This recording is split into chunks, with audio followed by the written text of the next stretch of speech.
And this is SSL's kind of predecessor to its latest range of mixers like the 6 and the Big Six. And this one no longer in production, but often if you've been researching these kinds of mixers, you'll see that it's mentioned, it comes up a lot as a potential alternative to something like the Big Six, especially when it comes to summing, because the original purpose behind this product was as a kind of compact summing mixer, one in which you could insert or apply inline your own selection of preamps, compressors, outboard, etc. on each channel for your summing out of the box, again at the end of the production stage. And I guess the Big Six takes that concept a step further because it gives people, particularly in home and project studio setups, that same ability, but it adds, the basic EQ and compression features. And that's the main difference really features-wise between the two. You don't have those add-ons, as you can see over here on the SSL X-Desk. So you might be thinking, well, why bother with this if you can get a Big Six? There's a few reasons for that and why some people still prefer this. One is if you do have a fair bit of outboard, you're not necessarily going to use the kind of basic compressor and EQs that the Big Six comes with.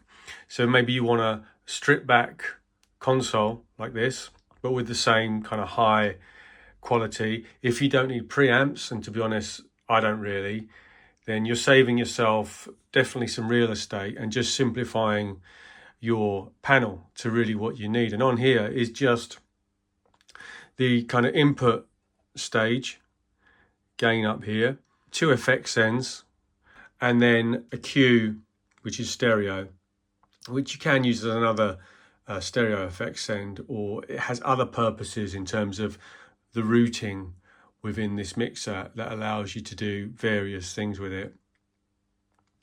And of course, the faders. The way this was designed and the similarities still really with the Big Six are that although you can only see 8 mono channels here, each of these channels has 2 direct inputs, the main channel input and what they call an alt input. And if I zoom in up here, you'll see if I switch that in and out, that switch, that's just telling me that the alt input is active.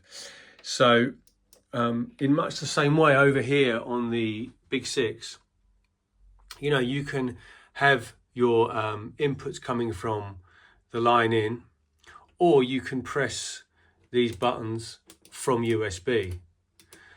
So you effectively using the channels for your DAW returns. So you can convert each of these 8 channels for summing purposes, or if you want to send maybe software synths and instruments back out of your DAW to use with, say, some hardware effects, and then record them back in, that's one nice workflow you can do just by clicking that button. So in a way, you can see there's a parallel there between the 2 mixers. You've always got, at the flick of a button, on all the main channels, you've got a choice between 2 different inputs. In the case of the Big Six, it's between the analog inputs and your USB DAW returns. And that's a really nice simplified workflow. So back over here, what you have is permanently, you can have permanently connected via the DB25 or D-sub connectors. You can have one set of 8 inputs coming into the channel, and then you can connect another 8 to the alt inputs and just select between them with the buttons. And of course, the original thinking behind that, for this to be a summing mixer, was that you would be using the alt buttons and those alt connections to bring 8 different channels from your DAW via your interface back into here, as I said, to go through the hardware processing you might want to use, or just for that analog summing.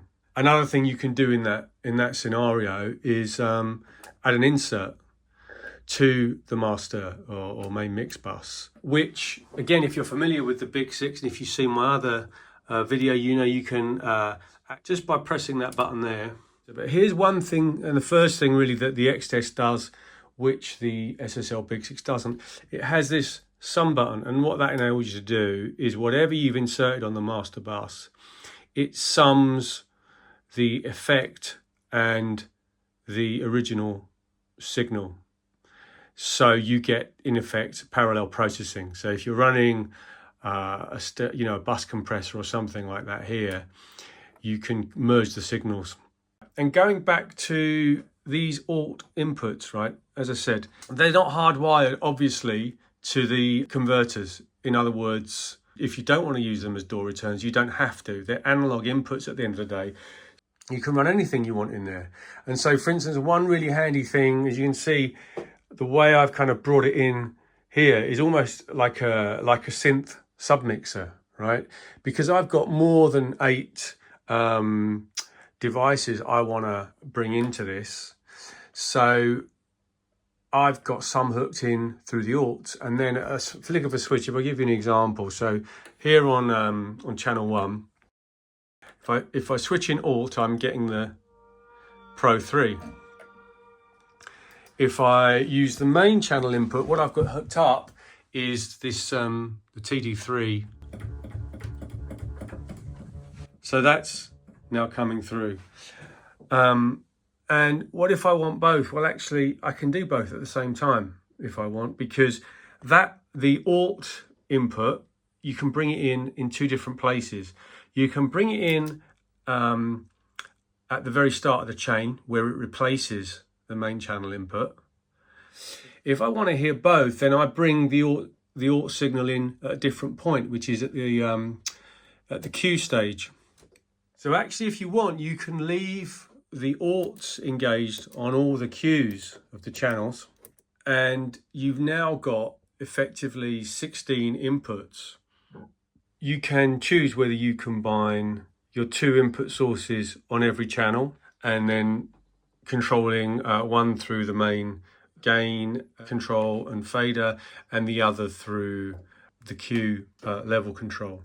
So that makes it immediately, in a way, more versatile. One thing to bear in mind, of course, is every channel and every input individually, you're working in mono. So if, for instance, with the Juno, which I have coming in channel 7 and 8 at the moment, I've hard panned that left and right. Obviously, the nice thing I think about the Big Six is although it's 8 channels, 4 mono, 4 stereo, so you can bring stereo sources in. If you're using this more like a traditional mixer, if you like, or a sub mixer, as I am here, you've got 16 different inputs to play with, and you've still then got your insert on every channel that you can have wired up to whatever effects you want. And here on the SSL Big Six, you've only got inserts on channels 1 through 4. At the end of the signal chain, this is ultimately going back out to my main Apollo, which is the X8, to record into Ableton. Speaking of which, let's just have a look how that is set up. If you're familiar with the Big Six, you'll know that every channel is also assigned to a USB out. The Qs, which I think most people would use as basically effect sends. If you want to capture those effects via the Q bus, then you can route the Qs to USB channels. Now, the one thing about the Big Six, again, which is kind of limiting, it's very convenient, those really instant, and it's all labeled. Everything's set up for you, ready to go. That's the beauty of it. But it's restricted. As an interface, it has 16 in, 16 out, basically. So when you choose to do something like route Qs to USB channels, you're robbing those USB routings from elsewhere in the mixer. In this case, you're temporarily taking them away from these 2 stereo channels, 9, 10, 11, 12, as you can see. Back to the X-Desk. How do we capture these effects when we're sending them out to effects unit and they're coming back as returns? How do we capture those? Well, the main and the simplest way is to select on the stereo returns, route them to the Q bus, because the Q bus has its own output, which you can send into a stereo connection in your interface, which is what I've done with this. And you can then capture that FX that you're applying. So let's give you an example of that. If I just get the Percons going, turn the volume up a bit. Now, Percons is just running on channel 2 in mono, and it's a mono out, so there's no real issue. And then Q1, at the moment I have hooked up to the Muga Fuga, doing some sort of LFO filtering, and FX2 I have hooked up to the Zen delay. And that's, yeah, I think that's the main points to cover. I'm not going to get into sound because sound is subjective, and look, they're both SSL mixers at the end of the day. Okay, made a decade or two apart. This one made in Oxford, as it proudly states there. This one made in China, if that sort of thing bothers you. But even this, whatever, like 20-year-old machine, I can tell you, it sounds really, really good. Low noise floor, high headroom, the features, and I think you can see there's a real lineage and a legacy coming from the X-Desk into the way they've tried to simplify all those concepts in the Big Six. I think they're both incredible machines. If you want much more flexibility in your own power to control the routings and how you get things in and out, which I kind of like, then you might be happier with this guy. Not forgetting, of course, that these days this is going to be like half the price. You know, if you think a Big Six is a couple of grand, and this is probably, you can get second hand for more like, you know, half of that. But you're going to have to add in some money for sure to allow for your D-sub cables, at least one, maybe two patch bays, your audio interface, you're going to run it all through. It's not going to be long before you actually spend the same sort of money you need to get one of these under warranty, even if it's just as an amazing high-spec synth and drum machine mixer. The workflow is simplified so nicely in this. Yes, like I said, you're compromising in terms of flexibility and just how much connectivity you can get, which the X-Desk, frankly, still, you know, is like the king of in terms of small format mixers, I think.